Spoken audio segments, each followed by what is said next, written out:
전능하사 천지를 만드신 하나님 아버지를 내가 믿사오며 그 외아들 우리 주 예수 그리스도를 믿사오니 이는 성령으로 잉태하사 동정녀 마리아에게 나시고 본디오 빌라도에게 고난을 받으사 십자가에 못 박혀 죽으시고 장사한 지 사흘 만에 죽은 자 가운데서 다시 살아나시며 하늘에 오르사 전능하신 하나님 우편에 앉아 계시다가 저리로서 산자와 죽은 자를 심판하러 오시리라.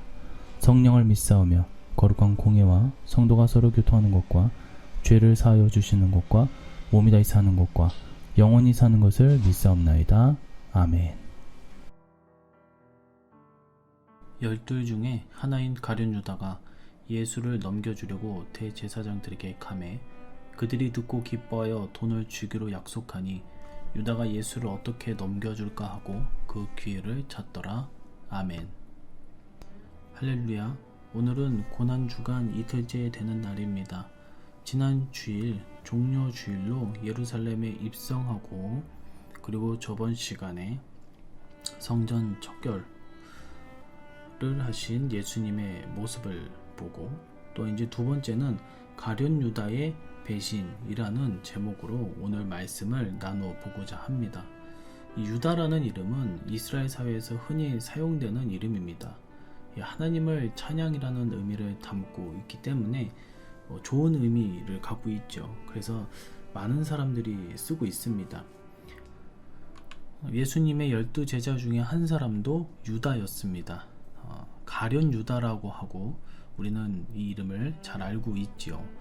이 가룟이라는 것은 그 지방의 이름을 따서 붙였기 때문에 가룟에서 태어난 유다라는 이름을 붙인 것 같습니다. 그는 시몬의 아들로 다른 제자들이 비교적 농어촌 출신으로 어떻게 보면 좀 학적으로 부족한 자들이었지만 가룟 유다는 예루살렘 남단 도시 출신으로 교육도 받은 지식인으로 추측됩니다. 제자들의 동계를 맡아 회개를 본 것으로 보아 이 셈이 굉장히 빠르고 밝았던 것 같습니다. 그러나 침식을 주님과 같이 하고 때로는 전도 활동에도 가담했는데도 불구하고 예수님을 만인을 죄의 종으로부터 해방시키기 위해 오신 종기적 메시아로 받아들이지 못한 자였습니다. 그래서 그에게 실망을 안겨주게 된 뒷날, 즉 주님께서 거듭 순환의 사실을 말씀하실 때 주님을 배반했을 뿐만 아니라 악한 이들에게 넘겨줄 계략으로 꾸몄습니다. 그리하여 가룟 유다는 이 배신자의 대명사로 그 이름을 날리게 됩니다. 하나님을 찬양이라는 좋은 이름의 뜻을 가지고 있었지만 이 배신자라는 이 대명사로 그 꼬리가 따라다녔죠. 자, 오늘 배신자 가룟 유다가 어떤 사람이었는가? 첫째로 그는 배신의 기회를 엿보았습니다. 유다의 이름 앞에 붙어있던 가룟은 앞서도 말씀드렸다시피 그의 출신 지명이라고 얘기를 드렸죠. 예수님의 12 제자 중에 또 다른 유다, 일명 다데오라고 하는 그와 구별하기 위해서 붙인 것 같습니다. 왜 제자 중에 하나인 유다가 예수님을 배반했을까? 그 이유가 있습니다. 첫째로 메시아를 세속적 욕망을 충족시켜줄 정치적 메시아로 이해하고 그를 따라다니면 언젠가는 이 세속적 목적, 자신의 욕망을 충족시켜 줄 것이라고 기대했던 것 같습니다. 그러나 이는 가룟 유다만 그랬던 것이 아니라 실은 제자들 대부분이 그러했습니다. 그래서 로마의 압제로부터 독립하여 그 옛날 위대한 성군이었던 다윗 왕처럼 이 예수라는 사람이 이스라엘의 왕이 되어서 로마 황제를 무찔러 줄 줄 알았던 것 같습니다. 둘째로 예수님을 쫓아다닌 목적을 성취할 수 없는 데 대한 실망감과 이 반항심 때문이라고 할 수가 있습니다. 큰 기대를 가지고 소망을 가졌던 주님께서 십자가에 못 박혀 죽게 될 것이라고 계속적으로 순환에 대해서 말씀을 하니까 얼마나 화가 났겠습니까? 그동안 내가 수년 동안 따라다녔는데 결국 고작 그 결과가 나의 3년이라는 귀한 시간이 허송세월을 보냈구라는 후회가 있었을 것이라 생각됩니다. 그러므로 가룟 유다의 범죄는 순간적인 실수가 아니라 처음부터 목적이 잘못된 결과라 할 수 있습니다. 근본적으로 예수님을 따르고 믿는 목적이 잘못된 자는 언제든지 실망하며 배신하게 되어 있습니다. 오늘 우리에게도 똑같이 중요한 것, 예수님을 믿는 목적이 무엇이냐라는 것입니다. 왜 교회에 나오냐라는 것입니다. 세상에서의 어떤 목적을 달성하고자 하는 이들은 끝내 발걸음을 돌리게 됨을 경험하게 되는 것이 기독교입니다. 그래서 우리는 흔히 말해서 기복신앙이라고 얘기를 하죠. 예수님을 믿으면 무한한 축복, 물질을 축복을 받고 건강, 학벌, 어떤 배경들이 무한한 축복을 받아서 남들보다 더 잘 사는 그런 거를 많이 갖고 있다라는 거죠. 그런데 그런 것이 아니다라는 거예요. 그런 것이 중점적이라는 것은 결국 가룟 유다와 같은 목표를 갖고 있다라는 것입니다. 두 번째입니다. 스승을 배반하였다.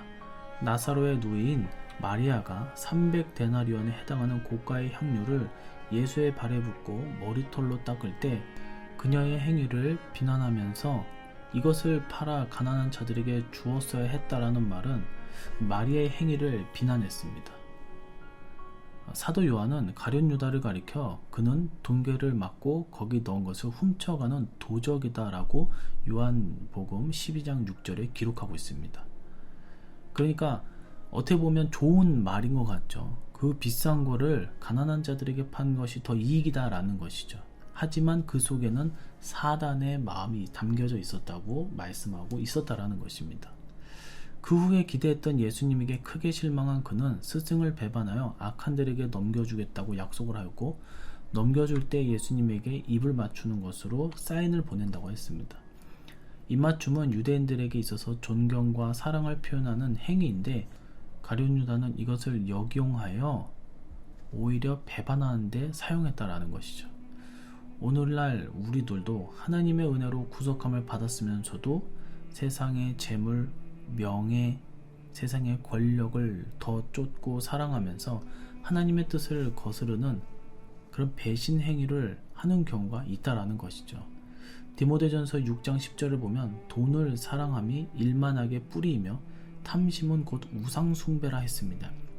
예수님께서도 한 종이 두 주인을 섬길 수 없다라고 말씀하시면서 재물을 사랑하여 재물의 종이 되는 것을 경계하셨습니다.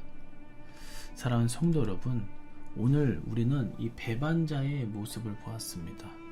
가룟 유다는 하나님을 찬양한다라는 놀라운 그 이름의 뜻을 가지고 있었지만 그런 행위, 그런 마음을 갖고 있지 않았습니다.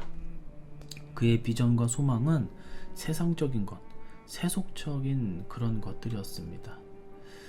혹 우리는 수년, 수십 년 동안 신앙생활을 하지만 내가 주님께 바라는 것, 내가 주님께 감사하면서 주님을 쫓고 있는 것이 과연 무엇인가?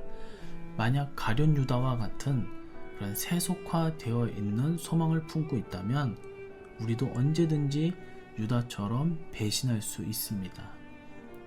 진정한 복음, 진정한 신앙을 우리가 품고 나아갈 때에 예수님의 의도와 그 참뜻을 분명히 깨달으시고 하나님의 말씀 앞에 순종해서 나아갈 때에 주님께서 기뻐하시고 우리의 삶이 더욱더 풍요로워지며 하늘의 뜻을 우리가 제대로 받들어 변화되어진 제자들처럼 우리가 그러한 삶을 사시기를 주님의 이름으로 간절히 축원해 드립니다. 기도하겠습니다. 하나님 아버지, 오늘 배반자 가룟 유다의 모습을 통해서 우리의 삶을 다시 한번 되돌아봅니다. 주님께서 사역을 하는 데 있어서 하나님의 사람들 또한 온전한 그리스도인들만 있었던 것이 아니라 그 속에 이리와 같은 늑대와 같은 배신자도 숨어 있었습니다. 우리가 때로는 하나님의 일을 한다고 하지만 이 속에 배신자가 있을 수 있고 우리를 아프게 한 자들도 있을 수 있습니다. 주님께서도 그것을 겪으셨습니다. 내가 되지 않게 하여 주시옵시고 또한 내 동료, 내 동역자들이 유다와 같은 그런 삶을 사는 자들이 되지 않게 늘 은혜를 베풀어 주시고 믿음을 붙잡아 주시옵소서. 오늘 하루도 주님께 모든 것을 맡겨오며 다시 오실 예수님의 이름으로 기도드리옵나이다. 아멘. 주기도문으로 새벽 예배를 마치도록 하겠습니다. 하늘에 계신 우리 아버지여, 이름이 거룩히 여김을 받으시오며 나라의 임하옵시며 뜻이 하늘에서 이룬 것 같이 땅에서도 이루어지이다. 오늘날 우리에게 일용할 양식을 주옵시고 우리가 우리에게 죄 지은 자를 사하여 준 것 같이 우리 죄를 사하여 주옵시고 우리를 시험에 들게 하지 마옵시고 다만 악에서 구하옵소서. 대개의 나라와 권세와 영광의 아버지께 영원히 있사옵나이다. 아멘.